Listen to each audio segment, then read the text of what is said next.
The funeral home went silent. 11-year-old Marlowe Hendricks stood at the microphone, her small fingers gripping a crumpled piece of paper. 3 coffins lay behind her: her father, her mother, her little brother. The car accident had taken them all 5 days ago. Everyone waited for the grieving child to say goodbye, but what came out of her mouth made every person in that room freeze. "My daddy didn't fall asleep at the wheel."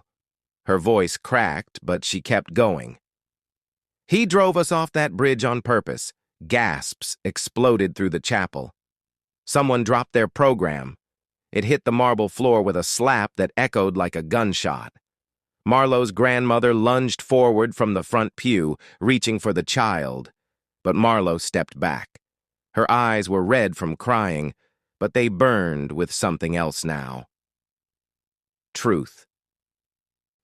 "And I know why he did it." Hello, friends. Welcome to our story. Before we start, please like this video and subscribe. Also, tell us in the comments where you're watching from. New York, Los Angeles, maybe Texas or Georgia. We want to know. 3 weeks before the accident, Marlowe lived what everyone thought was a perfect life. The Hendricks family lived in a quiet suburb of Charleston, South Carolina. Their house was a 2-story colonial with white shutters and a wraparound porch. Flowers bloomed in the front yard year-round. Neighbors waved when they drove past. On Sundays, the smell of her mother's pot roast drifted through open windows. Marlowe's father, Brennan, worked as an accountant at a downtown firm. He left every morning at 7:30 in his gray sedan, tie perfectly straight, briefcase in hand. Her mother, Corinne, was a kindergarten teacher at the local elementary school. She had gentle hands and a laugh that sounded like wind chimes. Marlowe's little brother, 6-year-old Tate, was obsessed with dinosaurs and couldn't pronounce the letter R properly, which made everything he said sound adorable. From the outside, they were the family everyone envied, but Marlowe had started noticing cracks in the perfect picture. Small ones at first, like hairline fractures in glass. Her father had stopped smiling, not the fake smile he wore for neighbors, but the real one, the one that reached his eyes and made them crinkle at the corners. That smile had disappeared sometime in late September. Corinne started drinking wine at dinner, just 1 glass at first, then 2. Then she stopped counting. Marlowe would hear her mother moving around the kitchen late at night, the clink of glass against glass echoing through the quiet house. And there were the arguments, always behind closed doors, always in hushed, angry voices that tried to stay quiet but never quite succeeded. Marlowe would press her ear against their bedroom door after Tate fell asleep. "We have to tell her," her mother would say. "Not yet. Please, not yet." "She deserves to know the truth before..." "Before what, Corinne? Before everything falls apart?" Then silence. Heavy, suffocating silence that felt worse than the yelling. Marlowe didn't understand what they meant. Tell her what? What truth? But something cold had settled in her stomach, a feeling like standing at the edge of something dark and deep. She wanted to ask, but fear kept her quiet. On October 14th, everything changed. That was the day Marlowe found the letter. Marlowe had come home early from school, half day for teacher conferences. She walked into the house calling for her mother, but only silence answered.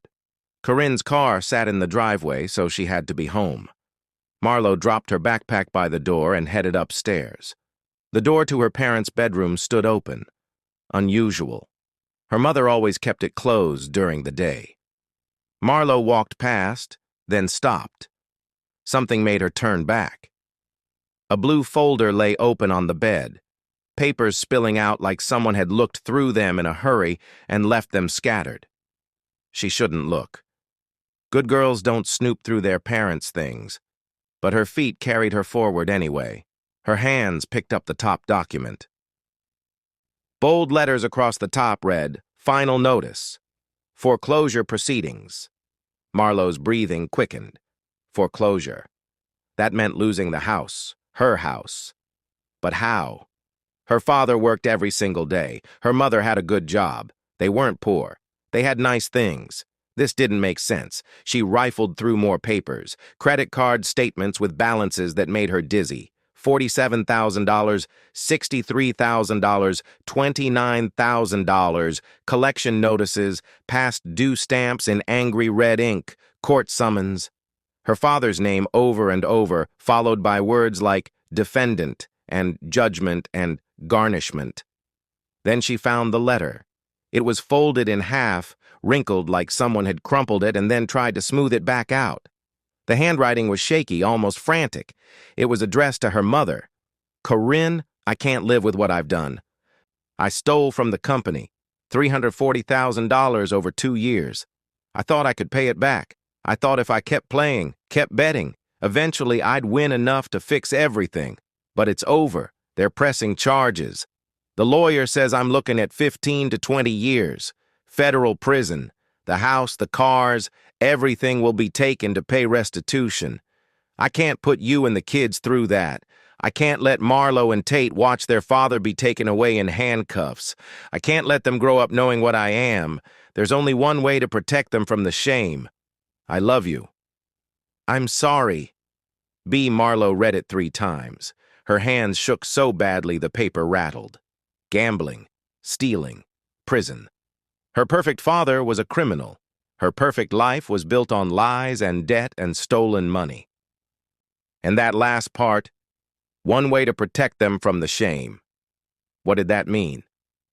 Marlowe? Her mother's voice came from downstairs. Honey, is that you? Marlowe shoved the letter into her pocket and threw the papers back onto the bed. She ran to her room and slammed the door, her heart hammering against her ribs. She pulled out the letter again and stared at those words. One way to protect them from the shame. A horrible thought crept into her mind like poison spreading through water. No, he wouldn't. Her father would never. But the words stared back at her, cold and final. That night at dinner, Marlowe watched her father. Really watched him. His hands trembled slightly when he cut his chicken. Dark circles shadowed his eyes. He looked thin, sick, haunted. He caught her staring and tried to smile, but it came out wrong, broken. I love you, Ladybug, he said quietly. Her old nickname. He hadn't called her that in months. Marlowe's throat went tight. I love you too, Daddy. She wanted to ask about the letter, wanted to scream at him to tell her the truth. But fear locked the words inside her chest. So she said nothing, and that silence would haunt her for the rest of her life. 3 days later, Brennan told the family they were taking a trip. Just a drive to see the autumn leaves up in the mountains. October in the Carolinas made the trees explode with color, reds and golds and oranges that looked like the world was on fire. It would be beautiful, he said. A family day. They needed it. Corinne hesitated. Brennan, maybe we should, please. The word came out desperate. Just one good day. That's all I'm asking. So they went. Brennan drove. Corinne sat in the passenger seat, quiet and tense. Tate chattered in the back seat about a T-Rex he'd drawn at school. Marlowe sat next to him, the letter still hidden in her bedroom drawer, but its words burned into her memory. She watched her father's eyes in the rearview mirror. They looked empty, like he was already gone. They drove for an hour into the mountains, winding roads cutting through forests. The leaves were beautiful, just like Brennan had promised, but nobody seemed to notice. The silence in the car felt thick enough to choke on. Even Tate went quiet after a while. Then Brennan turned off the main road onto a smaller one, then onto a dirt road that climbed higher into the mountains. Corinne sat up straighter. Where are we going? This isn't the scenic route.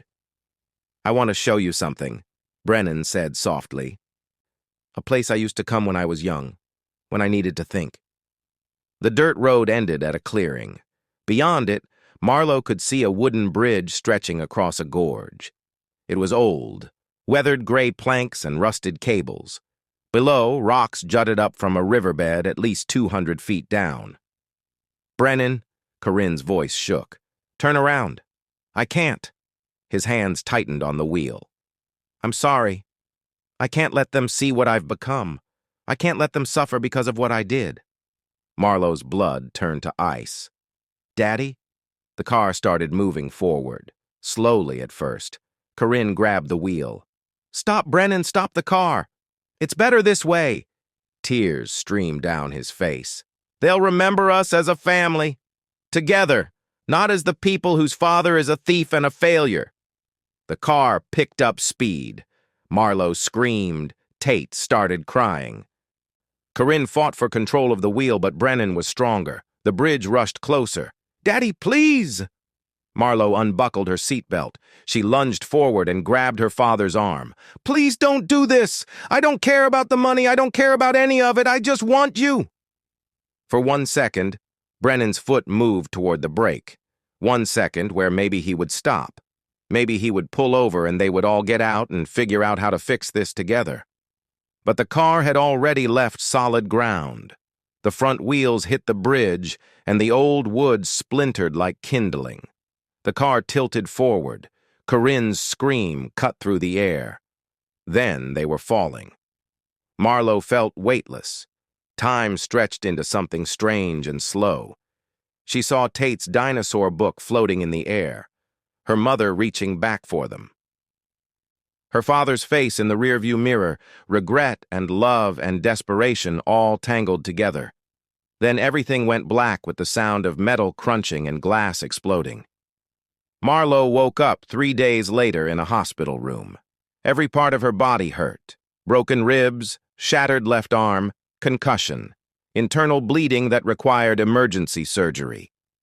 The doctors said she was lucky. Lucky.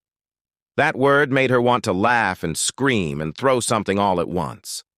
Her grandmother sat beside the bed, eyes red and swollen. When Marlowe asked about her family, Grandma's face crumpled. The silence told Marlowe everything before the words came. Gone. All 3 of them. Killed on impact. Marlowe had been thrown from the car when the door ripped open during the fall. She'd landed on a ledge 20 feet down instead of all the way at the bottom, the only survivor, the only one left to carry the truth.